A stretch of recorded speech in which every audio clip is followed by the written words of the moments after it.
ha dicho sobre España a lo largo de los siglos es casi totalmente falso.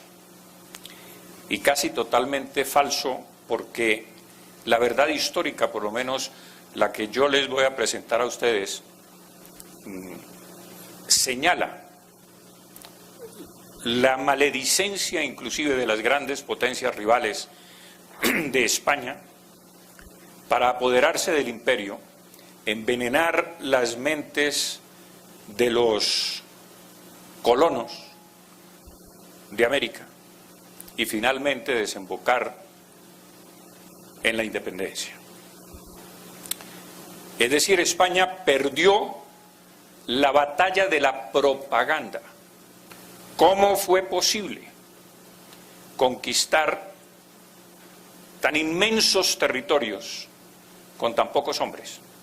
Pero antes de pasar a eso, quiero hacer énfasis en las dos columnas que ustedes ven allí. Dicen plus ultra. Antes de la conquista de América, se creía que el Cabo Finisterre de España, hasta ahí llegaba la tierra. Y los españoles en sus escudos ponían non plus ultra, no hay más allá.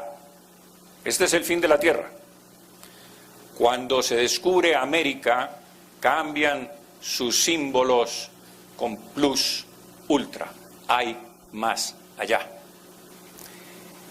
Pero además esas dos columnas tienen una simbología adicional. Y es que si ustedes las juntan y envuelven las dos columnas con una S de esos dos leyendas, con esas dos leyendas y una S, es el signo pesos.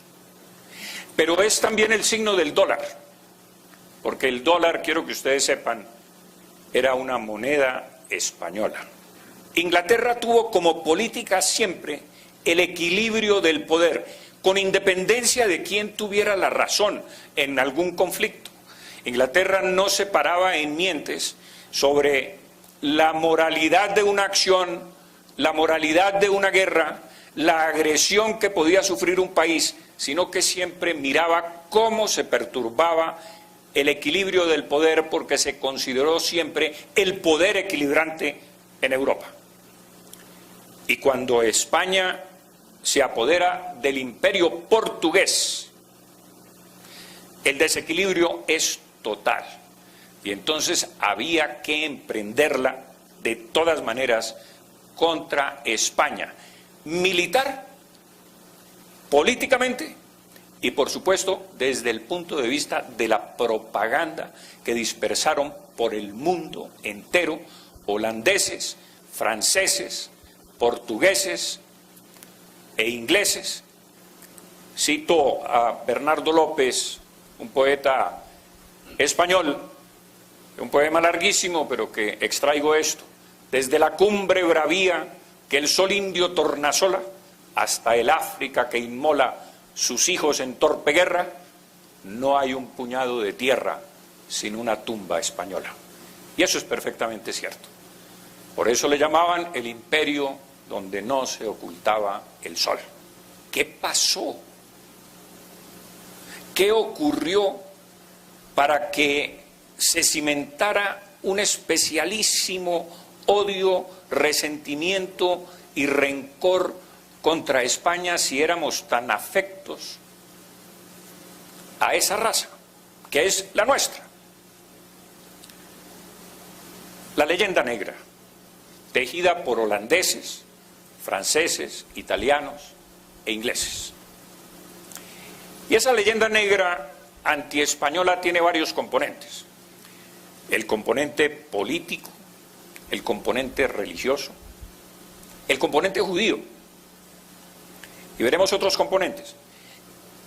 La guerra contra los moros dura 800 años, se dice muy rápido, señores, pero son 800 años de desangre,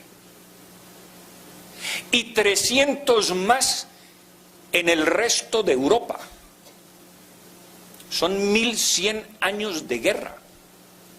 España no tuvo paz un solo momento en su historia, ni como país que expulsa a los moros, a los invasores, ni como país hegemónico, que cabe decir, y es importante recalcar, es la primera nación europea. El resto de Europa está fraccionada en principados, rivalidades, etcétera. España se consolida como una sociedad unitaria. Es el mundo contra España. ¿Y qué pasó con el tema judío? Bueno, todos sabemos que por razones religiosas, quizás por algunas exageraciones, quizás por algunas inquinas, Isabel decide expulsar a los judíos de España para unificar la corona de Castilla con la corona de Aragón y unificar el resto del país. Y los expulsan. Los que se quedan no pierden sus propiedades y los que se van pueden llevarlas. Es decir, sus pertenencias, su oro, evidentemente sus casas no, pero sus valores sí. Pero es que España no es el único país que expulsó a los judíos. Inglaterra los expulsa en 1290, Francia en 1306, 1321 y 1394, Alemania e Italia en el siglo XIV y en el siglo XVI, Hungría en el 1349, Austria en 1421, Lituania en 1445 y 1495, Portugal en 1497, Bohemia y Moravia en 1744. Pero la única expulsión, señores, que se conoce es la española. El tema indígena, que parte de Bartolomé de las Casas, un fraile que observó, por supuesto, algunos abusos de los conquistadores españoles. Pero esa no era una política de la corona, y además era seriamente castigada. Y esos abusos no podían generalizarse.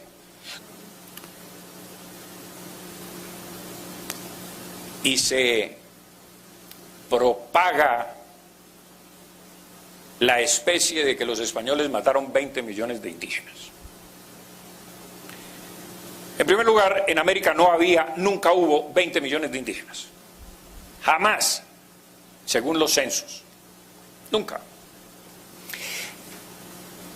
Pero en 107 años, señores, y me he tomado el trabajo de mirar los registros de la inmigración española a América, de los barcos, de 1493 a 1600. Son 107 años. La inmigración española a América fue de 54.881 personas distribuidas a lo largo de 107 años. Miren ustedes, hasta 1519 llegaron 1.481 españoles. Luego llegan 13.262, luego 9.044. De 1560 a 1579, 17.586.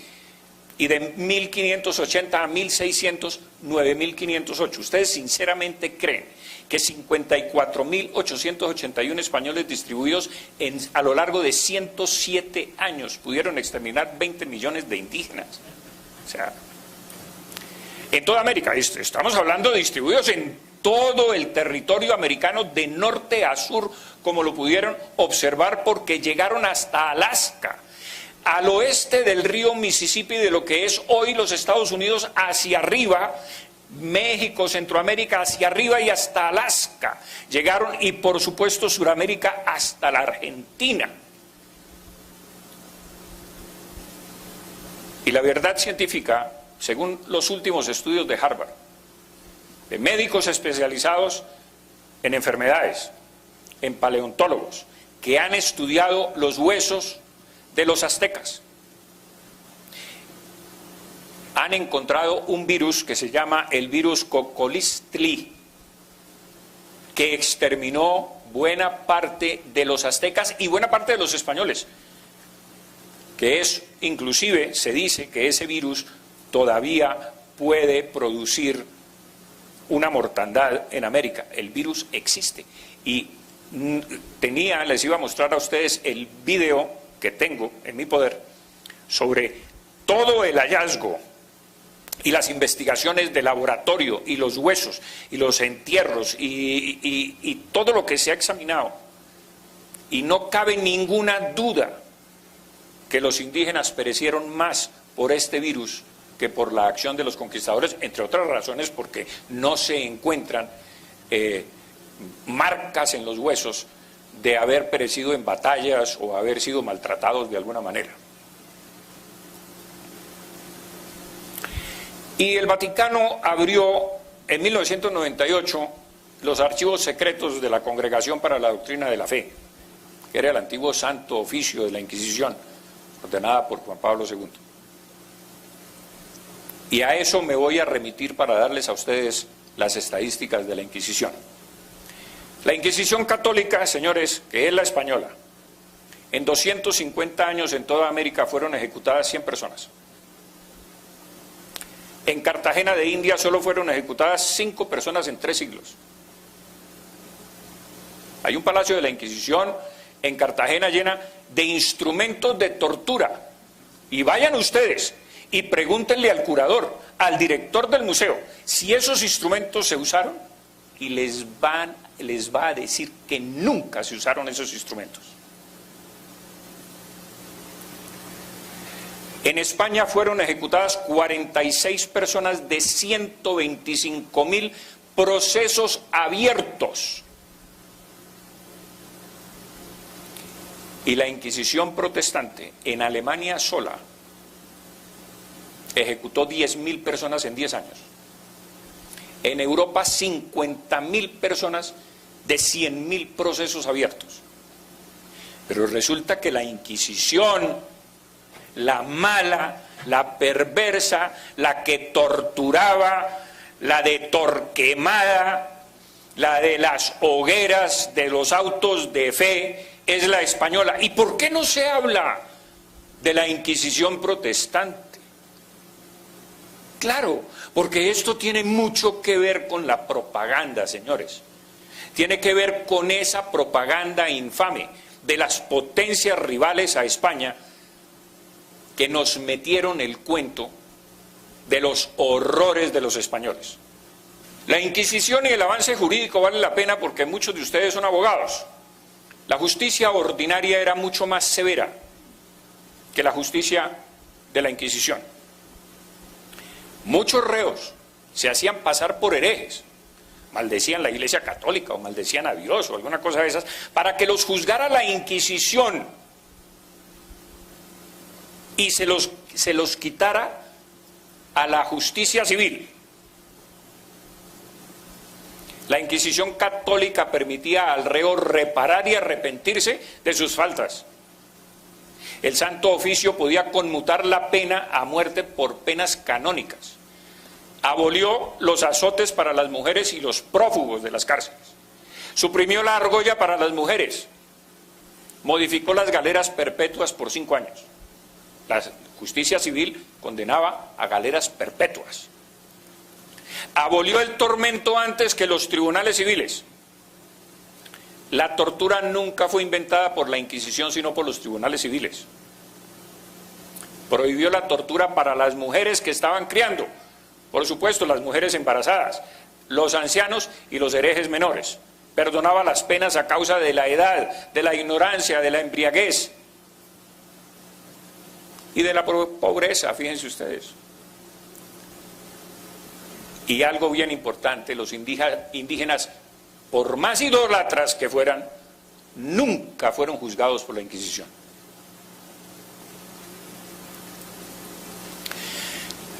Y el oscurantismo español, la persecución a la libertad de prensa, la libertad de imprimir el pensamiento de un escritor. Nunca ningún español dramaturgo o escritor fue perseguido por sus escritos. Nunca. Pero miremos la furia judicial francesa. Fueron perseguidos Molière, Villon, Rabelais, Dubélé, Voltaire, Victor Hugo, Verlaine, Rimbaud, Chateaubriand, Branger, Jules Vallée, Émile Zola, Romain Rolland, Léon Duret, André Chenier murió en el patíbulo, Baudelaire fue acosado y condenado, Calvino solamente pudo escribir en Ginebra cuando se voló de Francia, Corneille fue perseguido por ultraje a las buenas costumbres. Pero la civilización, la ciencia y la cultura. En 1500 se hace el primer mapa del Nuevo Mundo. En 1517 la primera geografía de América. En 1524 las primeras escuelas para indios. En 1536 las primeras imprentas, libros, cartografías. Antes, 102 años antes de que los ingleses dejaran de cazar zorras en los Estados Unidos. En 1541 aparece el primer periódico, que se llamó Hoja de México. Miren ustedes, en América del Norte, el periódico apareció en 1704, cuando en España Nueva España, apareció en 1541, en Alemania en 1615 y en Inglaterra en 1622. En 1543 las primeras escuelas industriales para indios. En 1575 se traducen los primeros libros a 12 lenguas indígenas y se les tiene que inventar la grafía porque los indios no tenían grafías para escribir. Si nosotros conocemos la historia de los indígenas en América es porque los cronistas españoles las consignaron en sus crónicas. En 1579 se hace la primera autopsia de un cadáver en la Universidad de México, un año antes de lo que se hizo en Basilea por el médico Plater. Lo hacen los españoles, pero no, eran oscurantistas, odiaban la ciencia, no nos permitían ciencia. En 1538 se funda la primera Universidad de América en Santo Domingo y surgen los primeros escritores mestizos, indígenas, etcétera, en América. Ni holandeses, les quiero comentar, ni portugueses fundaron universidades en ninguna de sus colonias. Y luego calificaré la palabra colonias. Y de los españoles tenemos la cultura política, que es la creación del cabildo y de la Real Audiencia. La cultura jurídica, que es la promulgación de las leyes de Indias. La cultura religiosa, con la construcción de iglesias y catedrales en toda América. La cultura del descanso, de 8 horas diarias, y guardar sábados y domingos. La cultura del aprendizaje con las escuelas y las universidades.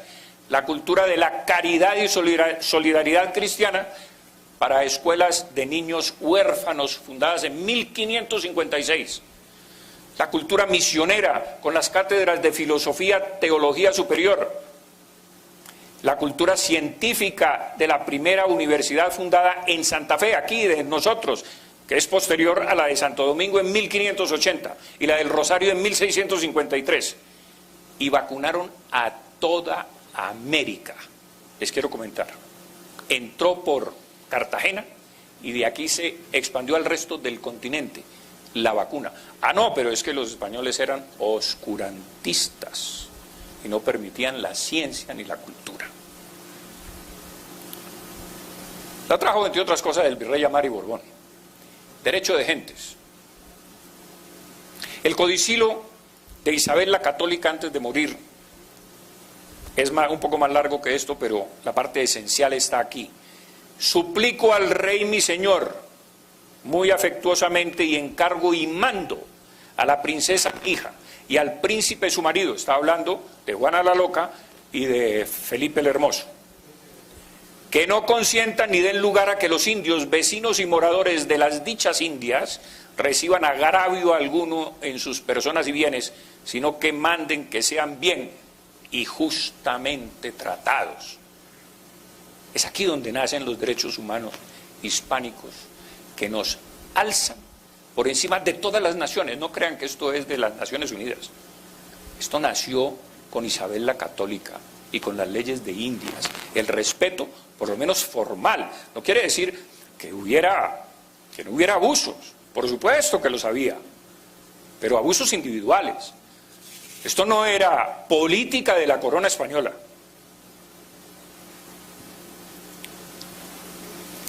Y hay algo absolutamente sorprendente cuando uno se interna en la historia de las conquistas y encuentra que por primera vez en toda la historia, y me gustaría que alguno de ustedes dijera, no, yo conozco otra historia. Hubo otro país que hizo esto.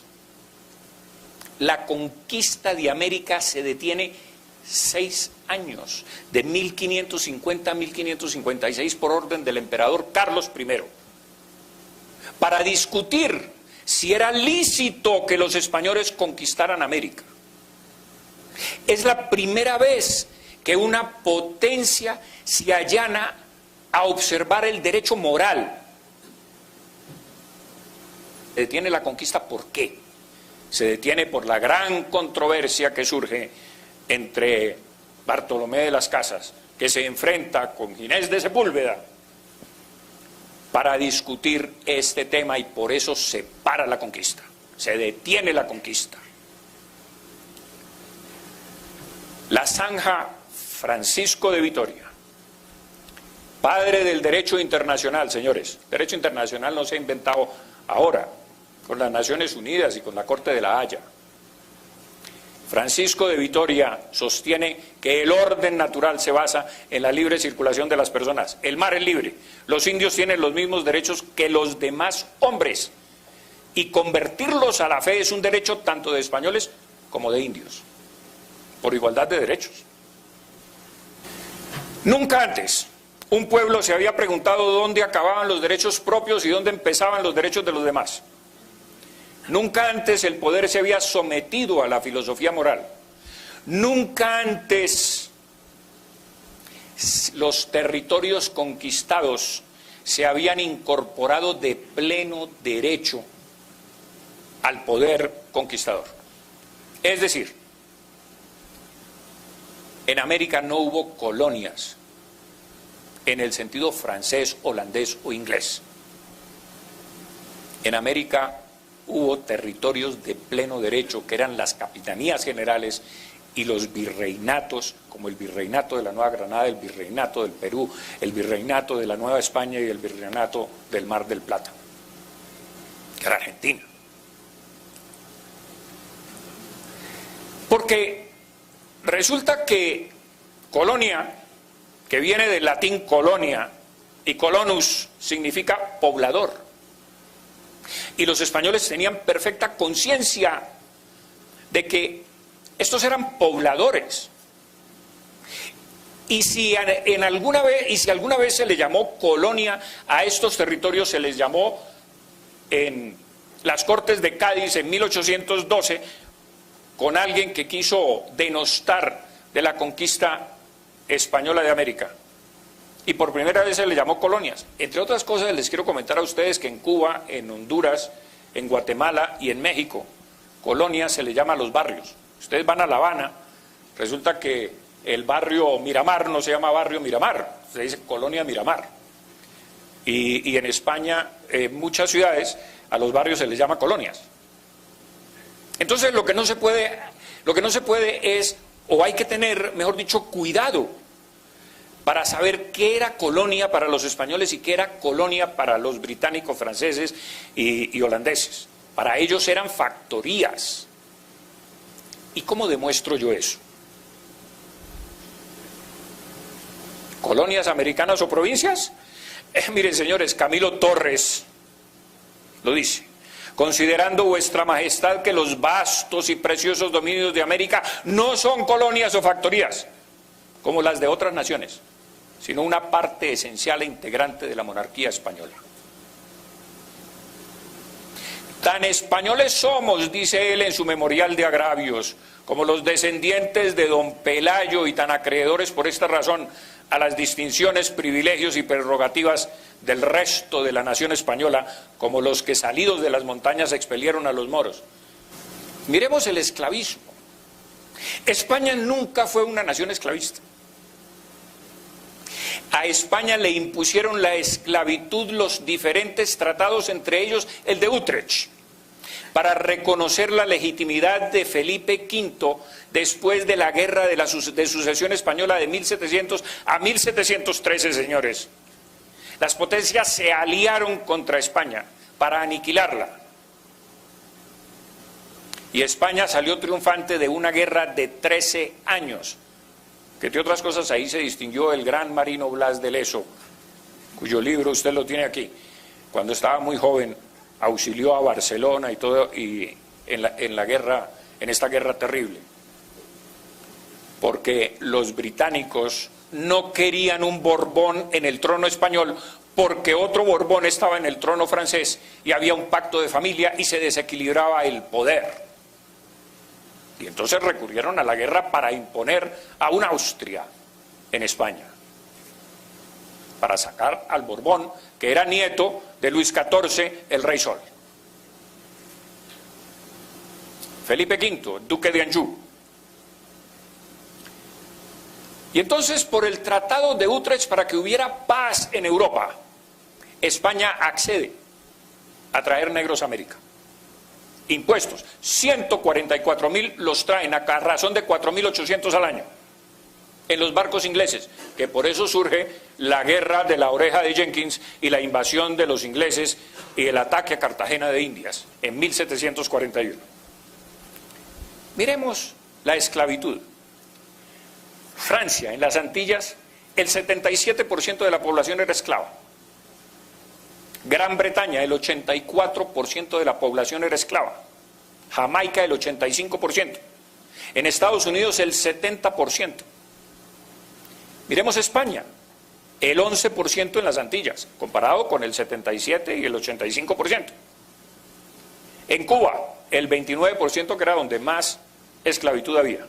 Y en México, el 0,02%. La fuente es de Humboldt, no es mía. Y los poderes públicos. El absolutismo Borbón, el absolutismo español, y he llegado a varias conclusiones.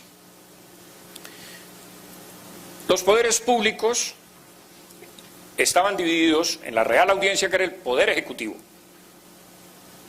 y en los cabildos, que eran pequeños parlamentos descentralizados en las ciudades.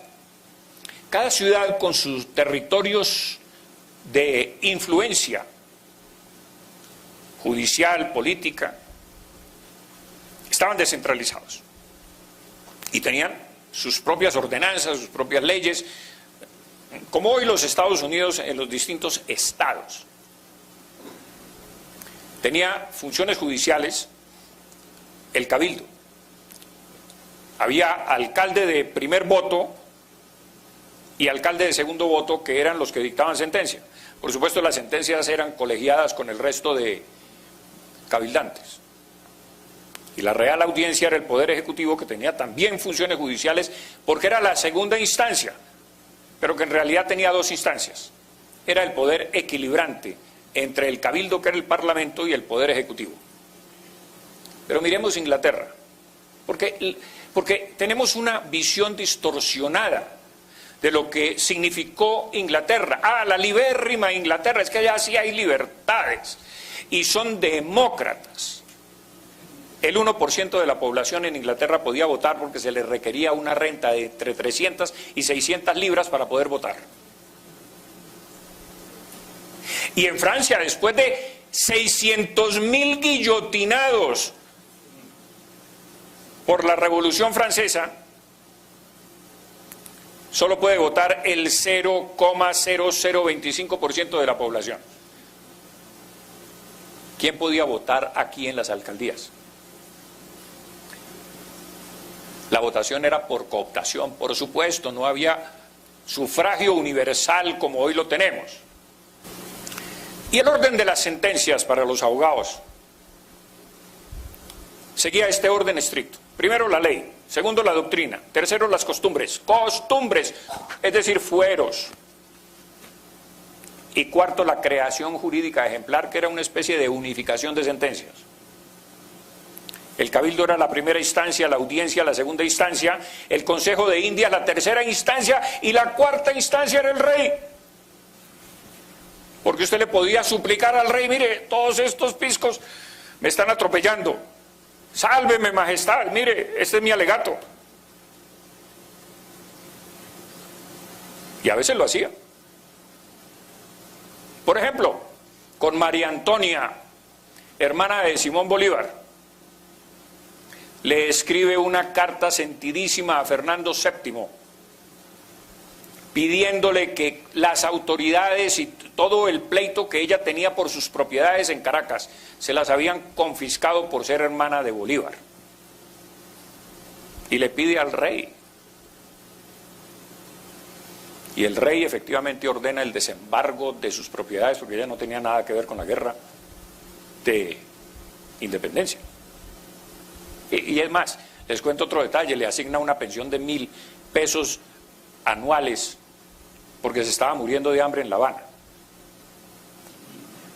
Los oidores, que eran de la Real Audiencia, eran nombrados por el rey, que era el poder ejecutivo, como ya di. Tenían que ser abogados. Y para litigar cualquier abogado ante la Real Audiencia tenía que pasar un examen, en primer lugar, y haber litigado por lo menos 4 años en un despacho. Pero había unas prohibiciones muy serias para los oidores, señores. ¿Cuáles eran esas prohibiciones? No sé si tú las conozcas, pero te vas a aterrar. Creo que ustedes se van a aterrar. Los oidores no podían casarse en el territorio de su jurisdicción. No podían ir a bautizos. No podían hacer visitas a sus amigos. No podían tener finca raíz.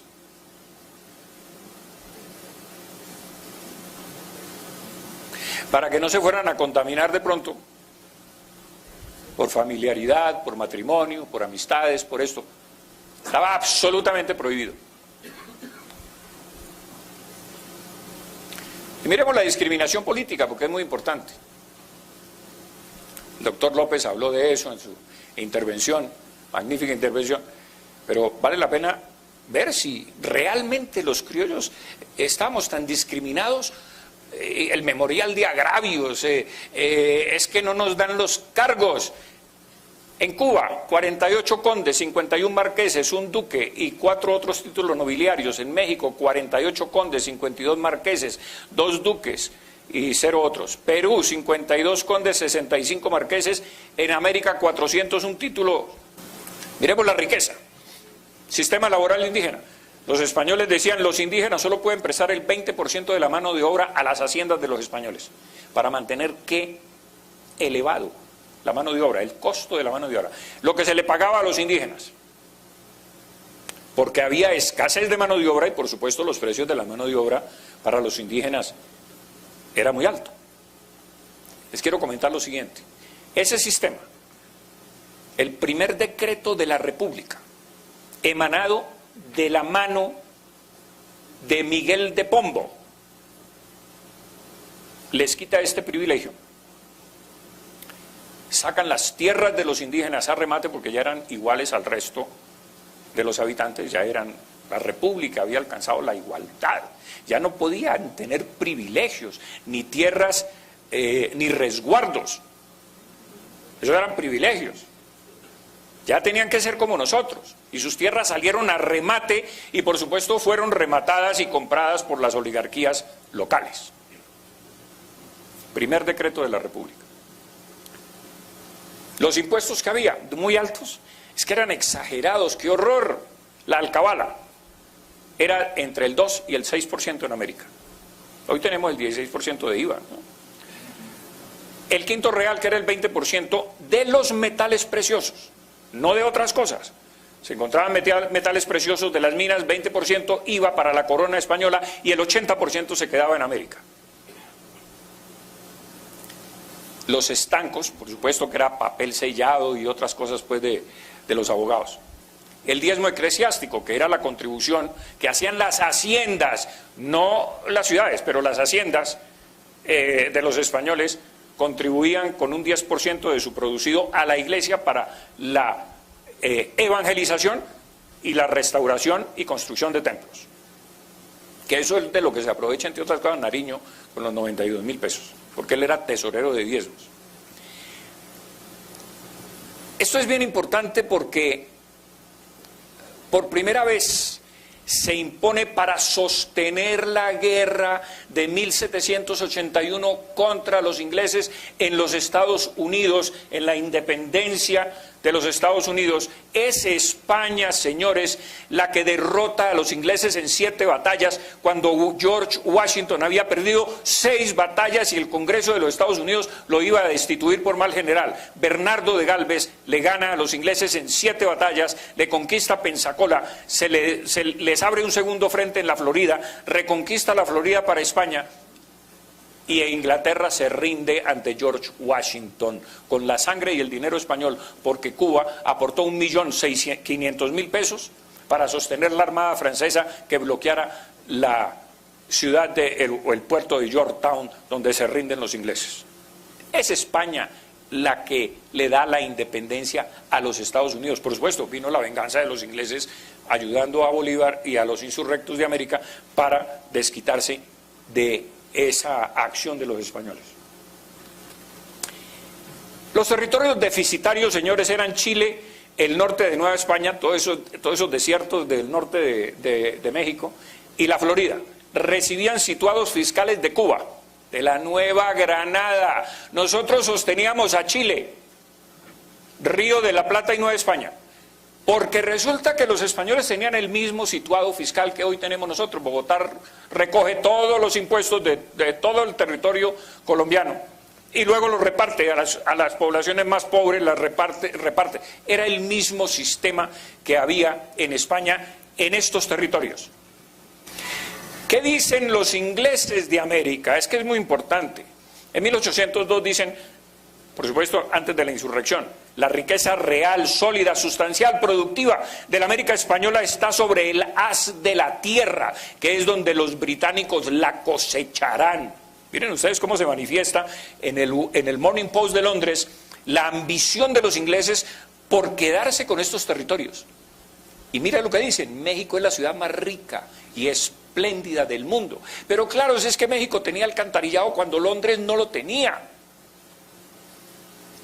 John Adair, militar de los Estados Unidos en 1804, dice: México nos deslumbra. Y este fraile inglés, Thomas Gage, dice que México es una de las ciudades más ricas y grandes del mundo, que para los 30.000 o 40.000 habitantes que más o menos se estimaba, había 15.000 coches. Mire usted, casi el 50% tenía carro. Quiero comentar lo siguiente: Lima rivalizaba con México, era de las ciudades más ricas e importantes de América. Ustedes, el consumo del siglo XIX del régimen español. Carne, estamos hablando per cápita. En México se consumía 189 libras per cápita, mientras en París 163. Esto es la fuente de Humboldt, cuando viene a América sobre 1800, en el siglo XIX, antes de la Revolución. El salario en México, si cogemos un salario de un obrero mexicano de la época, digamos el 100%, para medir los otros, en Bengala, que era una posesión inglesa, ganaba un bengalés, un jornalero bengalés, el 20% de lo que ganaba un mexicano. El minero, por supuesto, es de Sajonia, en Alemania. Miren, en Alemania, en México se ganaba 30 francos y en Alemania 4,50 francos a la semana de 5 días. ¿Que éramos pobres? ¿Que por qué no nos conquistaron los ingleses a ver si nos volvíamos ricos?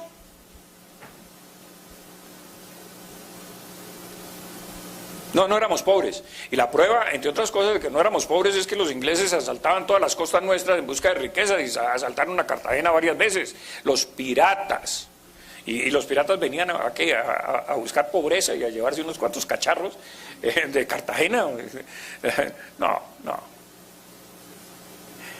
O sea, yo creo que con un poquito de imaginación y centrarnos un poquito en lo que realmente significó América, nos destruye todas esas manoseadas teorías que nos han metido desde los colegios.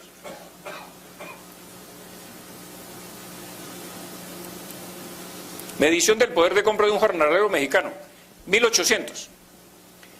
Podía comprar con su jornal en 1838 hectolitros de maíz. En 1908, 100 años después, 24. Es decir, el poder de compra disminuyó. Kilogramos de harina. Podía comprar 2.300 kilogramos de harina y un siglo después, 525. ¿Qué nos pasó? ¿Qué nos pasó? Que nos atrasamos. Bueno, las guerras, las destrucciones, las pugnas, las luchas por el poder, los dictadores de hojalata que hemos tenido, toda América,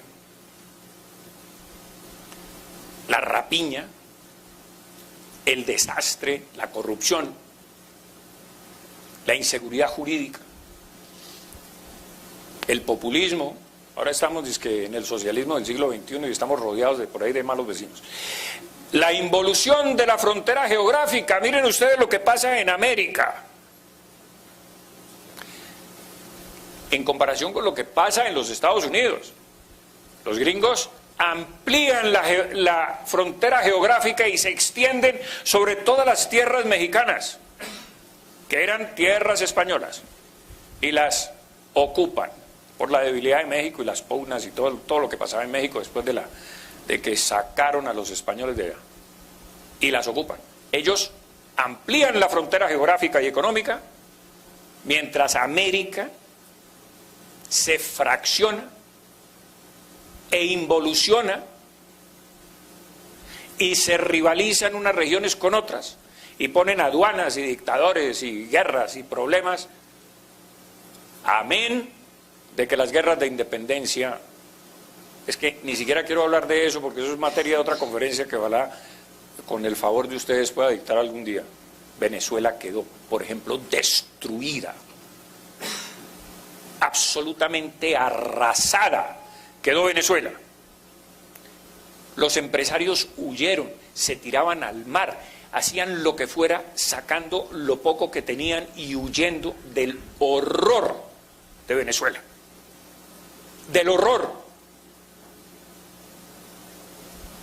Y no quiero comentarles a ustedes porque al no profundizar sobre el tema van a creer que es que yo soy un antibolivariano o un antiindependentista o un anti lo que ustedes quieran, pero los hechos concretos es que Bolívar causaba horror. En Venezuela, en Cartagena los recibieron a tiros y no lo dejaron entrar. Aquí los recibieron a tiros en Bogotá y saqueó la ciudad y ordenó violar mujeres durante 48 horas a sus 2.000 tropas venezolanas. Es histórico. Esto no es un cuento mío. Está en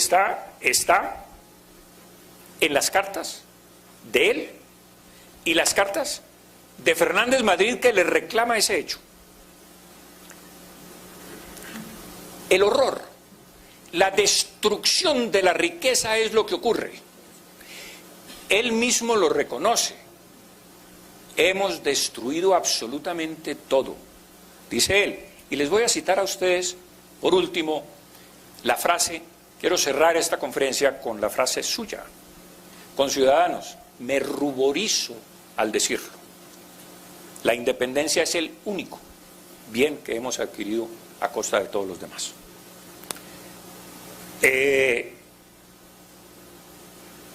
Pero un punto de reflexión importante, o dos puntos.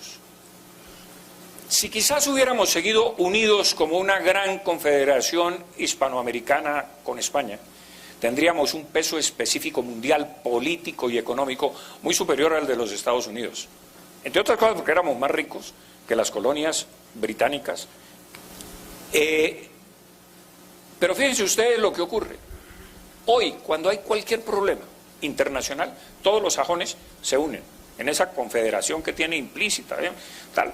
Inclusive algunos países como Australia, Canadá, etcétera, todavía están con gobernadores que manda la reina Isabel de Inglaterra. Si nosotros hubiéramos mantenido ese esquema, tendríamos mucho más Producto Interno Bruto que los Estados Unidos y tendríamos un peso específico mundial con 500 millones de habitantes, o con más de 500 millones de habitantes. En el mundo contaríamos. Pero entonces eso me lleva a la siguiente reflexión. independencia. Porque Bolívar habla de la independencia.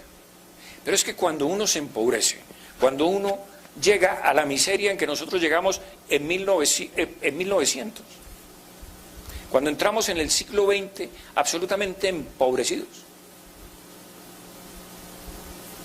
hoy inclusive con la relativa afluencia económica que tenemos, ¿somos realmente independientes? Mire, los pobres nunca han sido independientes. La pobreza no da independencia, da mucha más dependencia. Nosotros dependemos de Estados Unidos, de Europa, de lo que digan. Ahora creo que ahí de la OEA como que están votando en contra de Colombia a favor de Venezuela, según me comunicaron por aquí. Somos más dependientes. Dependemos de lo que antes no dependíamos, que éramos una potencia mundial consolidada en un gran imperio